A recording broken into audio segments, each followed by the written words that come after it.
Hello everyone, welcome to our YouTube channel M zoology. आज का session बहुत important होने वाला है।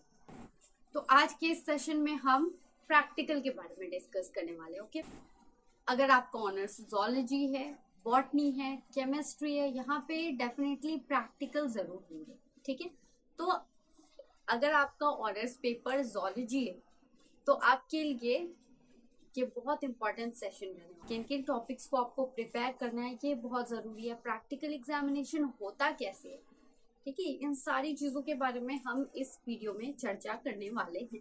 ओके, सो स्टे ट्यून्ड और बढ़ते हैं आगे। देखो, पार्ट 1 हो, पार्ट 2 हो या फिर पार्ट 3, इन तीनों ही ईयर में आपका प्रैक्टिकल एग्जाम अलग से होता है। चाहे पार्ट 1 हो, पार्ट 2 हो या पार्ट 3 हो, यहाँ पे तीनों ही ईयर में आपके थियोरी एंड प्रैक्टिकल दोनों एग्जाम अलग अलग होते हैं। तो थियोरी पहले होती है, प्रैक्टिकल बाद में होते हैं। ओके, प्रैक्टिकल एग्जाम के बारे में बात करें तो यहाँ पे हर ईयर जो पार्ट 1, पार्ट 2, पार्ट 3 होता है, यहाँ पे 2 पेपर थियोरी के होते हैं, राइट। जैसे कि पार्ट 1 में हम जानते हैं कि पेपर 1 और पेपर 2 होता है। तो थियोरी में अगर हम पार्ट 1 में हैं तो थियोरी में 2 ऑनर्स पेपर होते हैं, paper 1 and paper 2, right. Paper 1, paper 2 ये दोनों ही थियोरी पेपर होते हैं, जिसके मार्क्स क्या होते हैं, 75 मार्क्स के होते हैं दोनों पेपर। ठीक है, पेपर 1 हो या पेपर 2 हो, पेपर 1 भी यहाँ 75 का होगा एंड पेपर 2 भी यहाँ पे 75 के होते हैं। ठीक है, अगर हम थियोरी की बात करें तो वहीं अगर हम प्रैक्टिकल की बात करें तो 25 मार्क्स पेपर 1 से, 25 मार्क्स पेपर 2 से अलग कर लिए जाते हैं प्रैक्टिकल के लिए। ठीक है, तो 25 plus 25 is equal to 50 marks हमारे प्रैक्टिकल के। तो पार्ट 2 में भी वही क्राइटेरिया है। पार्ट 2 में क्या होता है, पेपर 3 और पेपर 4 ये दोनों ऑनर्स पेपर बन जाते हैं, जो कि थियोरी के पेपर्स हैं। ठीक है, तो पेपर 3 में भी 75 मार्क्स की थियोरी आती है, पेपर 4 में भी 75 मार्क्स की थियोरी आती है एंड 25 दोनों में से अलॉट कर लिए जाते हैं प्रैक्टिकल्स के लिए। तो यहाँ पे भी 25 दोनों पेपर के मार्क्स मिला के हो जाते हैं 50 मार्क्स। तो यहाँ पे अभी तक क्या पता चला हमें कि पार्ट 1 हो या फिर पार्ट 2 हो, प्रैक्टिकल आपकी किस पे डिपेंड करती है, थियोरी पे डिपेंड करती है। ठीक है, अगर आपकी थियोरी कंप्लीट है, आपने सारे कॉन्सेप्ट को पढ़ लिया है, कॉन्सेप्चुअल क्लैरिटी है, तो आपके प्रैक्टिकल में कोई प्रॉब्लम नहीं होगी, आप बहुत अच्छे से प्रैक्टिकल में मार्क्स ला सकते हो। ठीक है, बट हाँ, प्रैक्टिकल में थोड़ी सी डिफरेंट होती है, क्योंकि यहाँ पे हम डिफरेंट इक्विपमेंट्स का यूज करते हैं। यहाँ पे चीजें किताबी भाषा में नहीं है हमारे सामने, बल्कि हमें खुद करना है, प्रैक्टिकल परफॉर्म करना है हमें। ठीक है, तो इसके लिए थोड़ा सा डिफरेंट स्ट्रैटेजी लेके चलना है, थोड़ी सी डिफरेंट कॉन्सेप्ट है, क्योंकि आप एक लैब में वर्क कर रहे हो, तो यहाँ पे बहुत डिफरेंट होंगी चीजें। ठीक है, लेकिन हाँ, कॉन्सेप्ट आपके कहाँ से आ रहे हैं, आपके थियोरी से ही ये सारे कॉन्सेप्ट आ रहे हैं। बस क्या है, प्रैक्टिकल इसलिए अलग है क्योंकि आपको यहाँ पे परफॉर्म करके दिखाना है, यहाँ पे आपकी परफॉर्मेंस देखी जाती है। ठीक है, अब देखो यहाँ पे पार्ट 3 की बात करें तो यहाँ पे 3 ऑनर्स पेपर हो जाते हैं। थियोरी की मैं बात कर रही हूँ, 3 ऑनर्स पेपर हो जाते हैं, paper 5, paper 6 and paper 7। Okay, ये तीनों ही पेपर 100 मार्क्स के होते हैं। ठीक है, यहाँ पे 100 मार्क्स होते हैं, पेपर 5 भी, पेपर 6 भी एंड पेपर 7 भी। यहाँ पे सभी क्या होते हैं, 100 मार्क्स के होते हैं। ओके, और 100 मार्क्स प्रैक्टिकल के लिए भी बनाए गए हैं पार्ट 3 में। ठीक है, जिसको हम पेपर 8 के नेम से जानते हैं। ठीक है, पेपर 8 के नेम से जानते हैं हम प्रैक्टिकल को। तो यहाँ पे टोटल 100 मार्क्स के होते हैं प्रैक्टिकल पार्ट 3 में, और यहाँ पे बहुत कुछ आपको प्रैक्टिकल के लिए एफर्ट लगाना पड़ता है। अगर आप पार्ट 1, पार्ट 2 में समझ रहे हो, जान रहे हो कि प्रैक्टिकल के एग्जाम कैसे लिए जाते हैं, अगर आप बहुत सीरियस होके प्रैक्टिकल को भी इम्पोर्टेंस देते हो, तो आपके लिए कोई प्रॉब्लम नहीं होगी। लेकिन जो बच्चे पार्ट 1 में हो, जो इस बार फर्स्ट टाइम प्रैक्टिकल परफॉर्म करने वाले, प्रैक्टिकल एग्जामिनेशन देने जा रहे हैं, तो उनके लिए ये वीडियो बहुत इंपॉर्टेंट बन जाती है। ठीक है, और जिन लोगों ने पार्ट 1 में अच्छे से प्रैक्टिकल को इम्पोर्टेंस नहीं दिया, कॉन्सेप्ट उनकी क्लियर नहीं थी, तो उनके लिए एक सीख हो गई और आप पार्ट 2 में आके प्रैक्टिकल बहुत अच्छे से सीख सकते हो। ठीक है, तो मैं बिल्कुल बेसिक से लेके चल रही हूँ कि प्रैक्टिकल में क्या क्या हो सकता है, प्रैक्टिकल में करना क्या होता है, क्योंकि कई बार ऐसा होता है ना कि स्टूडेंट्स प्रैक्टिकल में फेल हो जाते हैं, जबकि प्रैक्टिकल को एक एडवांटेज बना के चलना चाहिए कि हमारे थियोरी में कुछ कमी रह गई है तो वो हमारे प्रैक्टिकल से बहुत अच्छे से सॉल्व हो सकती है। और प्रैक्टिकल क्या करता है, प्रैक्टिकल अगर आप बहुत अच्छा परफॉर्म कर लेते हो तो प्रैक्टिकल एक आपके मार्क्स में ना एक उछाल लेके आ जाता है, आपके मार्क्स को ये इम्प्रूव कर देता है। ठीक है, तो प्रैक्टिकल को जो बच्चे लाइटली लेते थे, please don't take it lightly, बहुत अच्छे से परफॉर्म करो। कुछ चीजें हैं बस आपको परफॉर्म कर देना है और आपको 50 आउट ऑफ 45 मार्क्स, 40 मार्क्स आपको ऐसे ही मिल जाते हैं, तो ये आपके परसेंटेज को और बढ़ा देते हैं, बहुत इंपॉर्टेंस रखते हैं प्रैक्टिकल। तो प्रैक्टिकल को एक प्लस पॉइंट लेके चलो। ठीक है, तो देखो प्रैक्टिकल को बहुत अच्छा करने के लिए एक सिंपल सा 3 स्टेप प्रोसेस है जिसको आप फॉलो कर सकते हो। सबसे पहले तो फॉलो द सिलेबस, सिलेबस को फॉलो करो। आपकी जो भी यूनिवर्सिटी है उसको आप, हमारे चैनल पे प्ले लिस्ट है, वहां पे हमने पर्टिकुलर यूनिवर्सिटीज के सिलेबस पे पार्ट 1 हो या पार्ट 2 हो, इन सारे सिलेबस को हमने अपलोड किया है। आप जाके प्ले लिस्ट देखो, पहले आपकी जो भी यूनिवर्सिटीज है उसको वहां पे जाके देखो और इससे फिर पहले अपने कॉन्सेप्ट को क्लियर करो। जो सेकंड प्रोसेस है हमारा, ये क्या है, कॉन्सेप्चुअल क्लैरिटी होनी चाहिए आपके पास। जो भी आपके थियोरी पेपर है, जितने भी कॉन्सेप्ट्स हैं उसको आप क्लियर करके रखो, क्योंकि उसी के बेसिस पे आपके प्रैक्टिकल में क्वेश्चन पूछे जाते हैं। ठीक है, and third one is practical knowledge. थोड़ी सी आपको प्रैक्टिकल की भी नॉलेज होनी चाहिए, लैब में क्या क्या होता है, आपके एग्जामिनेशन कैसे होते हैं, यहाँ पे डिफरेंट एक्टिविटीज होती है एग्जामिनेशन में भी। आपको स्पॉटिंग दे दी जाएगी, डाइसेक्शन करने दे दिया जाएगा, फिर आप क्या करोगे। तो इसलिए प्रैक्टिकल नॉलेज बहुत जरूरी है, प्रैक्टिकल को बहुत अच्छे से सीरियसली परफॉर्म करो। अगर आप कॉलेज नहीं जाते हो तो वहां से प्लीज कुछ ना कुछ कांटेक्ट रखो, क्योंकि प्रैक्टिकल्स में सेपरेटली आपको कॉलेजेस अपनी टॉपिक्स देते हैं। ठीक है, अगर आपको टॉपिक नहीं मालूम है तो आप फिर कुछ भी नहीं बना के लेके जा सकते हो। ठीक है, आपको कुछ फाइल्स प्रिपेयर करने होते हैं। ठीक है, वहां पे भी एग्जामिनेशन लिया जाता है, स्पॉटिंग दे दिया जाएगा। इन सारे प्रोसेस के बारे में मैं एक एक करके बहुत ही इजी वे में बताने वाली हूँ। ठीक है, तो एग्जामिनेशन के सिनेरियो से हम लोग स्टार्ट करते हैं।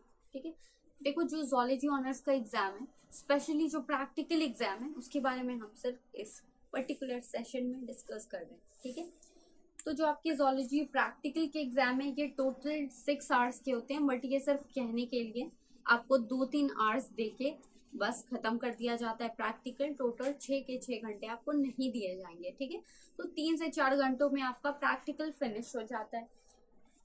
तो सबसे पहले तो प्रैक्टिकल एग्जाम जाने से पहले अपने एडमिट कार्ड, अपने सेंटर के बारे में पता कर लो, अपने एडमिट कार्ड को ले लो और बहुत अच्छे से थोड़ा सा प्रिपेयर होके जाओ।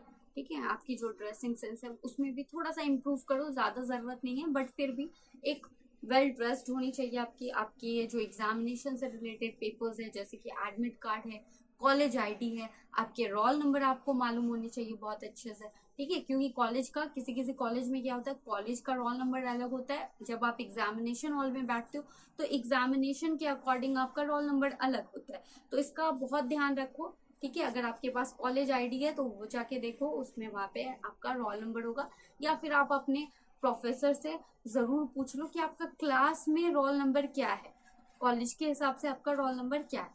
ठीक है, एंड नेक्स्ट इज जो फुल मार्क्स होते हैं, चाहे हम पार्ट 1 की बात करें या पार्ट 2 की, अभी मैं पार्ट 3 की बात नहीं कर रही हूँ। ठीक है, पार्ट 1 और पार्ट 2 की बात कर रही हूँ। तो यहाँ पे फुल मार्क्स कितने होते हैं प्रैक्टिकल में, 50 मार्क्स। अगर आप पार्ट 3 में हो तो आपके 100 मार्क्स के प्रैक्टिकल होंगे। ठीक है,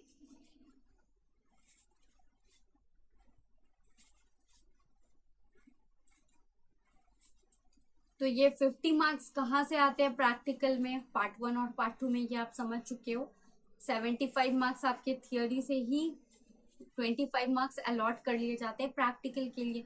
तो 2 पेपर होते हैं ऑनर्स पेपर, पार्ट 1 और पार्ट 2 में, तो दोनों ही पेपर को मिला के 25 + 25 ये हो जाता है 50 मार्क्स। क्लियर है,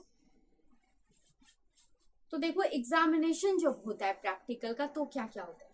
सबसे पहले तो डाइसेक्शन। ठीक है, डाइसेक्शन बहुत इंपॉर्टेंट है। डाइसेक्शन मतलब क्या होता है, एनिमल को जो भी आपको स्पीसीज दिए जाते हैं, ठीक है, तो उसको क्या होता है, डाइसेक्ट करना होता है, उसको चीड़ फाड़ करनी होती है। अगर आसान लैंग्वेज में हम बोले तो क्या करना पड़ता है, डाइसेक्ट करना पड़ता है, उसमें चीड़ फाड़ करनी पड़ती है। और आपके क्वेश्चन में जो भी दिया होगा किसी स्पेसिमिन का इंटरनल ऑर्गन अगर आपको फाइंड आउट करना है तो आपको ऑर्गेनिज्म को क्या करना पड़ेगा, उसको आपको कट करना पड़ेगा, डाइसेक्ट करना पड़ेगा, फिर अंदर के जो भी ऑर्गन्स है उसको आपको क्वेश्चन के अकॉर्डिंग शो करना होता है, ठीक है। तो डाइसेक्शन के लिए क्या है, दिस इज डाइसेक्शन बॉक्स, ये डाइसेक्शन बॉक्स है, ओके। तो इसमें सारे इक्विपमेंट्स होते हैं जिससे कि आपको एग्जामिनेशन में कोई भी ऑर्गेनिज्म के बारे में दे दिया जाएगा जो भी आपके क्वेश्चन के अकॉर्डिंग है। डाइसेक्शन ये आपके एग्जामिनेशन का एक पार्ट हो गया, ठीक है। अलग अलग प्रोसेसेस में प्रैक्टिकल के एग्जाम लिए जाते हैं, तो अगर आपको डाइसेक्शन दिया होगा तो ये पर्टिकुलर एक डाइसेक्शन बॉक्स है, इस तरह का आप खरीद सकते हो।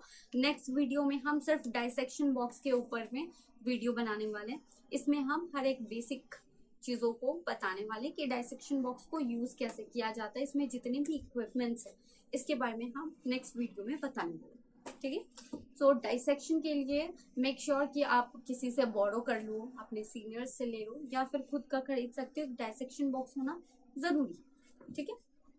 तो स्टूडेंट्स सेकंड प्रोसेस क्या है, कार्बाइन स्टेन परमानेंट प्रेपरेशंस, कुछ ऑर्गेनिज्म दे दिए जाएंगे, ठीक है, वहां पे आपको क्या करना है, उनके माइक्रोस्कोप में किस तरह का उसका स्ट्रक्चर दिखता है उसको आपको डिस्क्राइब करना है। तो डिस्क्राइब करने से पहले आपको माइक्रोस्कोप में तो देखना होगा, माइक्रोस्कोप में अगर हम किसी भी ऑर्गेनिज्म को देखते हैं तो उससे पहले क्या करते हैं, एक स्लाइड होता है, ग्लास स्लाइड, ठीक है, एक ग्लास स्लाइड होता है। क्या होता है ग्लास स्लाइड, वो मैं नेक्स्ट वीडियो में डाइसेक्शन, जब हम डाइसेक्शन बॉक्स के इक्विपमेंट्स के बारे में जान रहे होंगे तो मैं बता दूंगी, नहीं तो आप देख सकते हो। तो यहाँ पे क्या है, ग्लास स्लाइड पे कोई भी एक छोटे ऑर्गेनिज्म को रखते हैं, या फिर अगर कह दिया जाए क्वेश्चन में आपको पैरामीशियम के स्ट्रक्चर को दिखाना है, माइक्रोस्कोपिक व्यू उसका, ठीक है, कैसा दिखता है पैरामीशियम माइक्रोस्कोप में, तो हमें क्या करना है, जिस वाटर में पैरामीशियम पाया जाता है उस वाटर के 2-3 ड्रॉपलेट्स को हमें रखना है, ठीक है, स्लाइड के ऊपर। फिर हम उसको माइक्रोस्कोप में थोड़े से उसके साइज को बढ़ा के लार्जर साइज में हम उसको इजिली विजिबल कर सकते हैं, देख सकते हैं हम लोग उस ऑर्गेनिज्म को, राइट। कार्बाइन स्टेन, ठीक है, कुछ ऑर्गेनिज्म को देखना होता है, जो भी माइक्रोस्कोपिक ऑर्गेनिज्म होता है उसको डाई की हेल्प से हम उसके स्ट्रक्चर को देख सकते हैं, ठीक है, बहुत अच्छे से सारे स्ट्रक्चर को हम ऑब्जर्व कर सकते हैं, उसके बारे में लिख सकते हैं, ठीक है। This is permanent slide. और यहाँ पे क्या होता है, कुछ परमानेंट स्लाइड्स दे दिए जाते हैं, ठीक है, कुछ टेम्पोररी स्लाइड्स दे दिए जाते हैं, उसमें हमें क्या करना पड़ता है, बेसिकली आपके क्वेश्चन में क्या दिया होता है कि आपको परमानेंट स्लाइड्स कुछ दे दिए जाते हैं और वहां पे हमें इस स्ट्रक्चर को माइक्रोस्कोप में पहले देखना होता है, फिर उस स्ट्रक्चर के बारे में हमें लिखना होता है, ठीक है, कुछ कमेंट्स लिखने होते हैं। Is that clear? And third is spotting. Spotting बड़ा मजेदार होता है, बहुत चैलेंजिंग होता है, बहुत इंटरेस्टिंग होता है। तो स्पॉटिंग में हमें क्या करना पड़ता है, कुछ म्यूजियम स्पेसिमेंस दे दिए जाते हैं, ठीक है, कुछ म्यूजियम स्पेसिमेंस यानी कि किसी ऑर्गेनिज्म को, जैसे कि अगर हम प्रॉन को ले लें, प्रॉन को या फिर कुछ स्नेक्स को, ठीक है, या फ्रॉग्स को, डिफरेंट डिफरेंट ऑर्गेनिज्म को हम क्या करते हैं, डिप कर देते हैं फॉर्मलिन में, एंड देन उसको हम अच्छे से पैक कर लेते हैं। और फॉर्मेलिन कैसा केमिकल है, एक ट्रांसपेरेंट, ठीक है, एक ट्रांसपेरेंट केमिकल है जिसके अंदर ऑर्गेनिज्म अगर हम डिप करके रखते हैं तो वो आसानी से हमें दिख जाता है, ठीक है, और ऑर्गेनिज्म की बॉडी खराब नहीं होती है, ठीक है। तो हम म्यूजियम स्पेसिमेन, इसी तरह से बहुत सारे म्यूजियम स्पेसिमेन आपको एग्जामिनेशन में आपके सामने रख दिए जाते हैं और आपके सामने 2 या 3 मिनट का टाइमर चलता रहता है। उसी 2-3 मिनट के टाइमिंग में आपको डायग्राम भी बनाने हैं, कुछ कमेंट्स भी लिखने हैं, ठीक है, और इतने में आपका ये स्पॉटिंग वाला काम क्लियर होता है, ठीक है। और इसमें कौन कौन से ऑर्गेनिज्म के पार्ट्स से हम पहचान सकते हैं कि ये ऑर्गेनिज्म को डिफ्रेंशिएट करता है बाकी के ऑर्गेनिज्म से, ठीक है। तो ये सारे हम कमेंट्स लिखते हैं स्पॉटिंग में, स्पॉटिंग के क्या कमेंट्स होते हैं, कैसे लिखे जाते हैं, ये भी मैं बताने वाली हूँ इन अपकमिंग वीडियोस, ओके। तो ये स्पॉटिंग हो गया, आप इस तरह से ओवरव्यू ले लो कि एग्जामिनेशन में होता क्या है, ठीक है। This is video number 1 for practical. तो यहाँ पे आप थोड़े से ओवरव्यू ले लेते हैं ताकि आपको एक बेसिक आइडिया हो जाए कि होता क्या है प्रैक्टिकल एग्जामिनेशन में, ठीक है। Next is ecology. इकोलॉजी में आपको कुछ फील्ड वर्क दिए जाते हैं जैसे कि पॉन्ड बायोटा, ठीक है, रिवर बायोटा, ऐसे करके आपको कुछ प्रैक्टिकल परफॉर्म करना है आउटडोर्स में, ठीक है। बाहर जाके आपको कुछ 5 या 6 या 2-3 पॉन्ड्स के वाटर को आपको ऑब्जर्व करने हैं, उसमें सैलिनिटी कितनी होती है, उसमें कौन कौन से ऑर्गेनिजम्स पाए जाते हैं, ठीक है। डिफरेंट तरीके से उसका एनालिसिस करके एक रिपोर्ट प्रिपेयर करना होता है। ये फील्ड वर्क है आपका जो कि इकोलॉजी में आता है। और भी बहुत सारे क्वेश्चन मैंने ये एग्जाम्पल दिया, ठीक है। Next is class record. अब देखो बहुत इंपॉर्टेंट चीज होती है ये क्लास। अगर आप रेगुलर हो कॉलेज में तो आपके लिए ये बहुत इंपॉर्टेंट हो जाता है ये क्लास वर्क रिकॉर्ड। जो भी प्रैक्टिकल परफॉर्म कराया जाता है, प्रैक्टिकल कॉपी प्रिपेयर कराई जाती है, ये सारे रिकॉर्ड क्या होते हैं प्रैक्टिकल के एग्जाम के दिन चेक होते हैं। और यहाँ पे आपके प्रोफेसर्स हर कॉपी में जो भी आप प्रैक्टिकल कॉपी प्रिपेयर कर रहे हो या फिर प्रैक्टिकल परफॉर्म कर रहे हो उसके लिए फाइल प्रिपेयर कर रहे हो, तो पूरे साल जो भी प्रैक्टिकल हुई है तो वहाँ पे क्या होता है प्रोफेसर्स अपने साइन भी करते हैं, ठीक है। सारी चीजें वहाँ पे कराई जाती है। तो ये क्या होता है जब आपकी एग्जामिनेशन होता है तो जितनी भी क्लास रिकॉर्ड्स हैं उन सबको आपको एग्जाम में लेके आना है, ठीक है। आपके एडमिट कार्ड, कॉलेज आईडी के साथ साथ आपको क्या करना है जो आपने पूरे साल प्रैक्टिकल परफॉर्म किया, जो प्रैक्टिकल कॉपी बनाने का कॉलेज से ऑर्डर मिला था आपको अपने कॉलेज से, उन सारी चीजों को आपको एग्जाम के दौरान लेके आना है, ठीक है। ऐसा नहीं कि आप घर पे छोड़ के चले जाओ। जितनी भी फाइल रिकॉर्ड्स हैं, प्रैक्टिकल कॉपीज हैं, उन सभी को आपको एग्जामिनेशन में साथ लेके आना है। क्योंकि डाइसेक्शन, स्लाइड्स के बाद, स्पॉटिंग के बाद क्या होती है आपको क्लास में बुलाया जाता है, ठीक है, जहाँ पे आपके प्रोफेसर्स होते हैं। वहाँ पे आपको सारे अपने क्लास रिकॉर्ड्स लेके जाना है जैसे कि फाइल, प्रैक्टिकल कॉपी, ये सारी चीजें आपको अपने साथ लेके जाना है और प्रोफेसर्स ये चेक करते हैं, ठीक है। तो क्लास रिकॉर्ड वाला क्लियर हो चुका है। Next is field work and viva. अब आपने जो भी फील्ड वर्क परफॉर्म किया है, ठीक है, जो भी प्रोजेक्ट वर्क आपको मिले हैं, ठीक है, कॉलेज के हिसाब से, तो वो आपको सारी चीजें प्रोफेसर के पास सबमिट करनी होती है। फिर क्या करते हैं प्रैक्टिकल के दौरान जितने भी आपके रिकॉर्ड्स होते हैं वो चेक करते हैं प्रोफेसर, और उससे क्या करते हैं आपके क्वेश्चन पूछे जाते हैं जो कि वाइवा होता है, ठीक है। वाइवा मीन्स क्या होता है कि जो भी आपने सारे रिकॉर्ड बनाए या फिर आप जो भी आपने थियोरी में पढ़ा है, तो कहीं से भी प्रोफेसर्स क्वेश्चन आपको कर सकते हैं, ठीक है। उन क्वेश्चंस के आपको आंसर देने हैं, जितने भी आप वो क्वेश्चन करेंगे आपको बस उनके आंसर्स को देना है, करेक्ट आंसर देना है, ठीक है। और वो वाइवा होता है, ओरल वे में होता है, ठीक है। वाइवा यही होता है, ठीक है। क्या होता है क्वेश्चन आपको मुंह से ही आंसर देने होते हैं। जो भी पूछेंगे आपके प्रोफेसर उन सारे क्वेश्चन का आंसर आपको ओरली देना पड़ता है। This is viva, okay. तो ये सारे प्रोसेस जो होते हैं ये छोटे छोटे पार्ट्स हैं प्रैक्टिकल एग्जामिनेशन के। ये सारी चीजें एक ही दिन में इन्हीं 6 घंटे के दौरान परफॉर्म किए जाते हैं और इसी बेसिस पे आपकी मार्किंग होती है, मार्क्स आते हैं प्रैक्टिकल में। Is that clear? अब देख लेते हैं कि मार्क्स कितने आते हैं प्रैक्टिकल में। स्पॉटिंग में कितना होता है मार्क्स, डाइसेक्शन में कितना मार्क्स होता है, ठीक है। तो ये आपके मन में या आपके दिमाग में क्वेश्चन जरूर आ रहे होंगे। तो इसका आंसर है मेरे पास, देखो डाइसेक्शन 10 मार्क्स के होते हैं। कैडमिन स्टेंड परमानेंट प्रेपरेशन जो स्लाइड्स के ऊपर होता है वो 6 मार्क्स कैरी करते हैं। Spotting 18 to 20 marks. स्पॉटिंग इसलिए भी बहुत इंपॉर्टेंट है क्योंकि सारे मार्क्स जो है आपके इसी में देखा जाता है आपका। सबसे ज्यादा प्रैक्टिकल एग्जामिनेशन में ग्रेविटी कौन रखता है, सबसे ज्यादा इंपॉर्टेंस है स्पॉटिंग का, ठीक है। ये 18 to 20 मार्क्स कैरी करता है। Next is ecology. जो भी आपने प्रोजेक्ट बनाया इकोलॉजी से रिलेटेड वो 6 मार्क्स के होते हैं। जो भी आपने क्लास वर्क रिकॉर्ड जो प्रिपेयर किया है पूरे साल, जो प्रैक्टिकल कॉपी बनाई है, फाइल्स बनाया है आपने, वो सारी चीजें 5 मार्क्स कैरी करती हैं। And last one is viva. Viva और जो भी आपने फील्ड वर्क पे प्रोजेक्ट किया है उसको आपको एक्सप्लेन करना पड़ता है अपने प्रोफेसर्स को, तो ये भी 5 मार्क्स कैरी करता है। तो ये सारे प्रोसेस एक ही दिन एक ही प्रैक्टिकल एग्जाम में किए जाते हैं, ठीक है। चाहे आप पार्ट 1 में हो, पार्ट 2 में हो, पार्ट 3 में हो, सारी चीजें इसी तरह से होती है। ये जो सारे प्रोसेस है इसी प्रोसेस में आपका एग्जाम लिया जाता है। आप पार्ट थर्ड में भी हो तो आपको डाइसेक्शन करना होगा, परमानेंट स्लाइड से आपको क्वेश्चन पूछे जाते हैं, स्पॉटिंग, इकोलॉजी, ये सारी चीजें सेम होती है, बस सिर्फ क्या होता है मार्क्स का वेटेज बढ़ जाता है पार्ट थर्ड में। तो जितने भी स्टूडेंट्स हैं, आई होप आपको प्रैक्टिकल से जितने भी कंफ्यूजन्स होंगे वो क्लियर हो गए होंगे इस वीडियो के बाद। तो डाइसेक्शन के ऊपर नेक्स्ट सेशन आने वाला है, तो इसको भी आप जरूर देखना।